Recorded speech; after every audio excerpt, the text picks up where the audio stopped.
Hello everyone and welcome back to the NEET achievers talk show. তো আজকে আমাদের সাথে আছে Sajal Dolai and he cleared NEET examination in this year 2025। তো আজকে প্রথম কোয়েশ্চেন আমি যেটা তোমাকে করছি যে তোমার এইবার নিট এক্সামিনেশনটা দেওয়ার পরে তোমার এক্সপিরিয়েন্স কেমন ছিল এবং পরীক্ষা দেওয়ার পরে তুমি কি ভেবেছিলে যে কীরকম কী রেজাল্ট পাবে? তো তোমার কি আশানুরূপ রেজাল্ট হয়েছে, তুমি যেরকম এক্সপেক্ট করেছিলে? বেসিক্যালি তো কোশ্চেন যেটা এক্সপেক্ট করে গেছিলাম সেরকম তো কোশ্চেন হয়নি। যথেষ্ট গত 10 বছরের থেকে কম্পেয়ার করলে যথেষ্ট টাফ হয়েছে। তো সেই অনুযায়ী তো প্রথমে তো ভেবেছিলাম যে নাম্বার আশানুরূপ হবে না। তো এতদিন পর্যন্ত কোনো আশাও ছিল না রেজাল্ট আসার আগে পর্যন্ত যে হবে কি হবে না। তো শেষ পর্যন্ত যখন রেজাল্ট আসলো তখন বুঝতে পারা গেল র্যাঙ্ক দেখে, নাম্বার দেখে, যে না এক্সাম আমার নয় বাকি প্রত্যেকেরই খারাপ হয়েছে, যেহেতু কেউ মেন্টালি এই ধরনের কোশ্চেনের জন্য প্রিপেয়ার ছিল না। কারেক্ট। তো এই হচ্ছে, তো শেষে যখন ফল বেরালো তখন যাই হোক র্যাঙ্কটা আশানুরূপ হয়েছে। নাম্বারটা না হতে পারে কিন্তু র্যাঙ্কটাই ম্যাটার করে। Correct. So many congratulations for your future.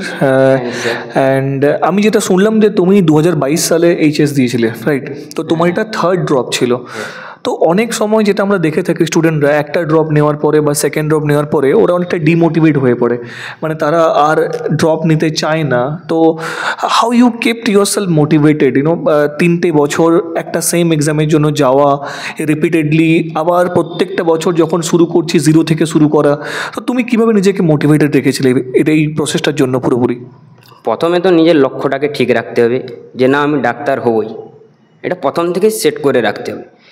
এবারে ড্রপারদের ক্ষেত্রে বেসিক্যালি একটাই ইয়ার যথেষ্ট ক্র্যাক করার জন্য, আর সেটা নিজেকে ডেডিকেশান দিয়ে পড়তে হবে, মানে প্রিপারেশান ভালো। না হলে একটা ইয়ার কেউ যদি খুব ভালোভাবে পড়ে, টাইমলি কোশ্চেন প্র্যাকটিস করে, সব কিছু ফলো করে, টিচার্সদের গাইডেন্স, তাহলে একটা বছরই যথেষ্ট। তো নিজের লক্ষ্যটাকে সেট রাখতে হবে। হ্যাঁ, কোনো কারণে হয়নি কিন্তু হাল ছাড়া যাবে না, কেন হাল ছাড়লে তাহলে তো সবই শেষ।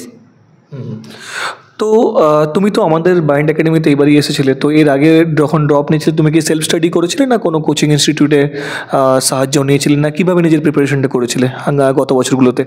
সেলফ স্টাডিও করেছিলাম, প্রথম বছর বড় ইনস্টিটিউটেও পড়েছিলাম, কিন্তু ফল আশানুরূপ হয়নি। তো শেষ পর্যন্ত বাইন্ড একাডেমিতে এসে আমি শুধু এখানে পড়াশোনার ব্যাপারটাই খুঁজে পাইনি, আমি টিচারদের কাছ থেকে মোটিভেশান পেয়েছি, মানে নিজেকে সবসময় জাগ্রত করতে পেরেছি। আমি ডিমোটিভেট হয়ে গেলেও টিচাররা আমাকে মোটিভেট করেছেন, এটাই এখানে একটা মূল বিষয়।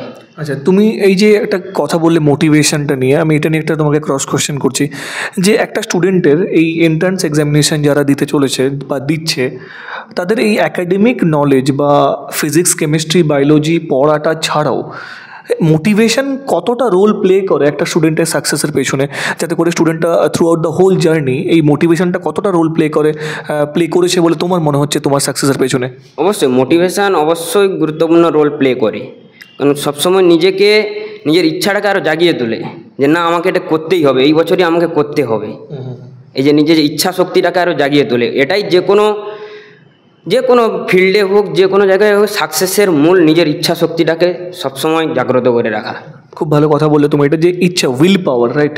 বলে না মানুষ ইচ্ছে থাকলে সব কিছু করা সম্ভব, মানে আমি যদি নিজেই হার মেনে নিয়ে থাকি তাহলে কিন্তু আমাকে দিয়ে করানো সেটা কোনোভাবেই সম্ভব না, right? And one more thing, যে লাইক বাইন্ড একাডেমিতে আমরা যে রেগুলার বেসিসে মক টেস্টগুলো কন্ডাক্ট করাতাম, মানে আমরা কিন্তু খুব ফোকাস করেছি মক টেস্টটাকে নিয়ে এবং খুব স্ট্রিক্টলি যে স্ট্যান্ডার্ড অফ কোশ্চেন্স যেগুলো আমরা সেট করেছিলাম সেটা তোমার এক্সাম যখন তুমি নিটে ফেস করো কোশ্চেন্সগুলো, সেটা কতটা হেল্প করেছিল? Because the standard of the questions was very high here as compare to the other paper. যখন স্টুডেন্টরা বলেছে যে বাকি জায়গা থেকে আপনাদের পেপারটা একটু ডিফিকাল্ট সেট হয়, এবং সেখানে মার্কসটা কম্প্যারিজন করলে কিন্তু স্টুডেন্টসরা অনেকটা কম্পেয়ার করতে পেরেছে যে বাকি জায়গায় যদি কেউ 650 640 স্কোর করছে, তার স্কোরটা এখানে 570 বা 580-র কাছাকাছি আসছিল।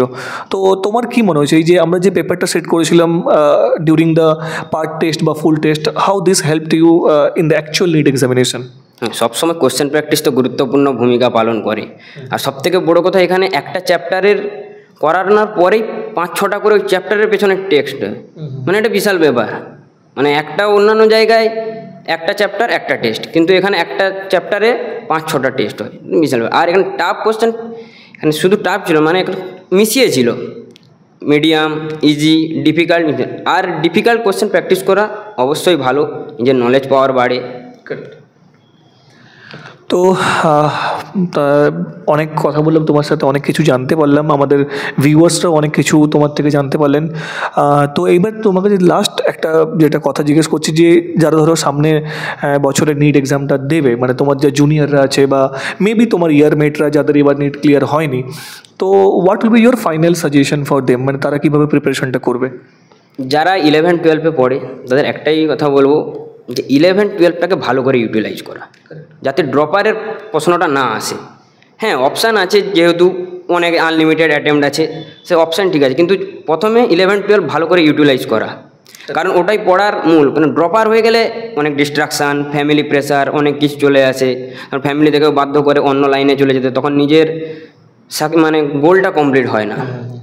তো 11-12কে তো বলবো 11-12টা ইউটিলাইজ করা ভালোভাবে। আর ড্রপারদের জন্য একটা বছরই যথেষ্ট, ভালোভাবে প্রিপারেশান নিতে হবে, ডেডিকেশান দিতে হবে, যেমন ফোন থেকে শুরু করে অন্যান্য বাকি যে ডিস্ট্রাকশান, সেগুলো থেকে একটা বছর দূরে থাকতে হবে, তাহলে 1 ইয়ারই এনাফ। কারেক্ট। তো আই থিঙ্ক আমাদের ভিউয়ার্সরা ডেফিনেটলি তোমার এই লাস্ট যে সাজেশনটা, যারা জুনিয়র আছে তোমার বা যারা তোমার ইয়ারমেট আছে, তারা ডেফিনেটলি এটা ফলো করবে, এবং ভবিষ্যতের জন্য তোমার জন্য অনেক শুভকামনা রইল আমাদের তরফ থেকে। তুমি অনেক উঁচুতে ওঠো এবং জীবনে অনেক কিছু অনেক বড় হও। তো এটা বলেই আজকের পডকাস্ট এখানেই শেষ করছি। Thank you so much.